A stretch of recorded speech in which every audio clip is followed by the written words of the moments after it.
고 박원순 전 서울시장의 휴대전화 석 대에 대해서 경찰이 신청한 통신영장이 모두 기각됐습니다. 경찰은 박 전 시장에게 최초로 관련 내용을 보고한 임순영 서울시 젠더특별보좌관을 조만간 불러서 정확한 사망 경위를 조사할 계획입니다. 서울시가 성추행 관련 사실을 알고도 묵인했다는 의혹에 대해서도 수사에 들어갑니다. 취재기자 연결합니다. 엄윤주 기자. 네, 사회부입니다. 네, 박 전 시장의 휴대전화에 대한 통신영장이 기각됐습니다. 어떤 이유입니까? 네, 박원순 전 서울시장의 휴대전화 통화 내역 등을 확인하기 위해 경찰이 신청한 영장이 법원에서 기각됐습니다. 서울지방경찰청은 오늘 박 전 시장의 휴대전화 세대에 대해 청구된 통신영장이 모두 기각됐다고 밝혔습니다. 하지만 영장 심사를 진행한 서울지방법원은 강제 수사의 필요성이 부족하다며 발부하지 않았는데요. 앞서 경찰은 그제 박 전 시장 통화 기록 등을 확인하기 위한 통신영장을 신청했습니다. 대상은 박 전 시장이 숨진 채 발견된 장소에서 나온 휴대전화 한 대와 개인 명의로 개통된 다른 2대 등 모두 3대였습니다.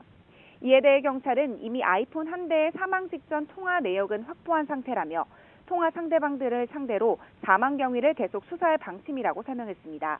또 이미 확보한 박 전 시장 휴대전화에 대해선 박 전 시장의 유가족으로부터 포렌식 과정에 참여하겠다는 의사를 전달받았다며 조만간 포렌식을 진행할 방침이라고 덧붙였습니다.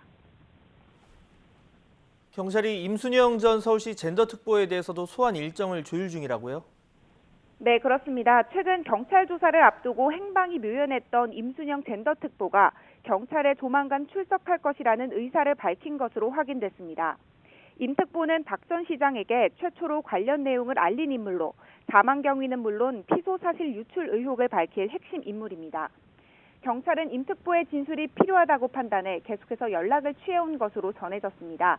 다만 임 특보가 개인 사정으로 당장 출석해 조사를 받기는 어렵다는 입장을 전해왔다고 합니다. 현재는 계속 조사 일정을 조율 중인 상황인데요. 다음 주 월요일, 그러니까 20일 김창룡 경찰청장 후보자의 인사청문회가 예정돼 있기 때문에 이르면 이번 주 안에 조사가 이뤄질 가능성도 적지 않은 상황입니다. 이런 가운데 서울시는 임 특보를 대기 발령했습니다. 서울시는 임 특보가 어제 서울시에 사표를 제출했지만 관련 의혹에 열쇠를 쥔 만큼 민관 합동조사단에서 조사할 필요가 있다고 보고 사표를 수리하지 않았습니다. 젠더특보는 서울시가 지난해 1월 신설한 3급 보직으로 임 특보의 임기는 내년 1월까지입니다. 이런 가운데 경찰이 서울시 관계자들의 강제추행 방임 등에 대한 수사에도 착수했다고요?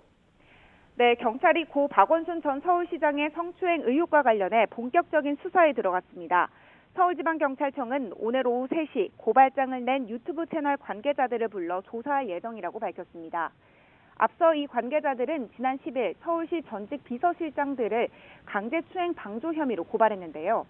이들은 전직 비서실장들이 박 전 시장의 성추행 의혹을 알고도 묵인하고 방조했다고 주장했습니다. 경찰은 또 여성단체 등에서 추가로 제시한 박 시장에 대한 의혹들에 대해서도 사실관계를 확인하겠다고 덧붙였습니다. 그러면서 방임과 방조가 직무유기 등 현행법에 저촉되는지와 압수수색 영장 발부 등 강제 수사가 가능한지에 대해서도 철저히 검토해 수사할 것이라고 강조했습니다. 지금까지 사회부에서 전해드렸습니다.